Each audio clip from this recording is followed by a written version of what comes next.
Bismillahirrahmanirrahim. Allah Ta'alaga cheksiz maqtovlar bo'lsin. Janaqirg'i payg'ambarimiz Muhammad Mustafa sallallohu alayhi va sallamga Allohning salomı jana salavatlari bo'lsin. Assalomu alaykum hurmatli musulmon mardog'anlar. Mana o'shintib odatdagi qur'u-badalarga to'lgan. Elda bu narsadan tajab o'tgan shaylowda yaqinlab qoldi. Kelgile. Biz mınday qilamiz, anday qilamiz degan 5 yil murda shaylagan bizning deputatlarimiz lalaqdab сөйлөгөндөн башка эмне иш аткарды? Же унчукпай момой болтуруп бердиби? Же шегил айдан өткөндөн кийин бизге каршы иштерди кылдыбы? Бир артка назар салып көрөлү. Эсиңиздерде болсо Ак үйдөгү намазкананын чоңойтулуусуна каршы чыгып, анда башка динге тиешелүү болгон чиркөөлөрдү да куралы. Улуттуу мамлекеттик жетекчилер отурган жердин баарын эми мечит намазкана кура бергендин өзү да туура эмес.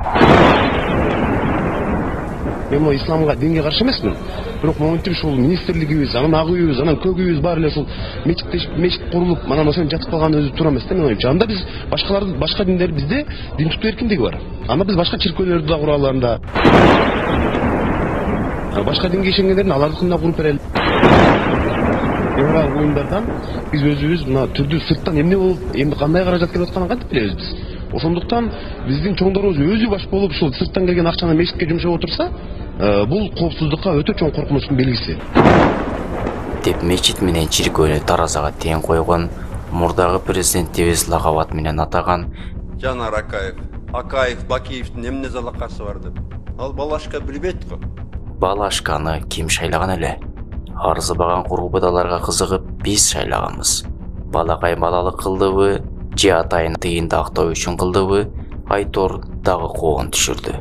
Даяр болуп калган, эл үчүн пайдалуу болгон жума күнү жума намаз үчүн 2 саат тынуу мыйзамына каршы кол көтөрдү.